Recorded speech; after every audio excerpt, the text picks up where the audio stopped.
माझे सासरची माणसं मला घराबाहेर अशी सोडायला आली की मी कायमचीच घर सोडून चाललेले आहे. रस्त्यावर गर्दी आली की गर्दीत रस्ते आले, काही कळत नव्हतं. अहो ही बिचारी बाई ट्रॉफिक बघून बघून टकली होऊन झाली, 4च केस राहिली डोक्यावर.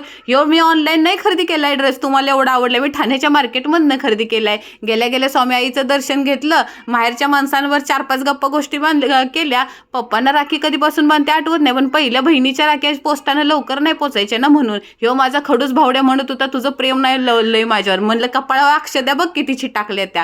बहीण नसली की बाबा तू आणि मामीच आमची राखी बांधते, तसं मी पण माझ्या भाच्याला राखी बांधली. भाऊचं पण माझ्या कारभाराला भाऊ म्हणून पहिल्यापासून राखी बांधते. गिफ्ट म्हणून छत्री पण दिली. हो जाऊ दे, तेवढंच लय पाऊस बदा बदा पडायला लागलाय ना, आम्ही दोघी पण एकमेकीसने राख्या बांधतो. आमचा जीव आहे ना एकमेकीवर. गप्पा गोष्टी करत करत जेवण केलं, तोपर्यंत आम्हाला बड्डेचं आमंत्रण आलं सेलिब्रिटी गेस्ट म्हणून. त्याच्या बदल्यात आम्हाला केक चारण्यात आला. आजीबाई लय गोड हसल्या बघा, टाटा बाय बाय केलो आणि परत घरी आलो.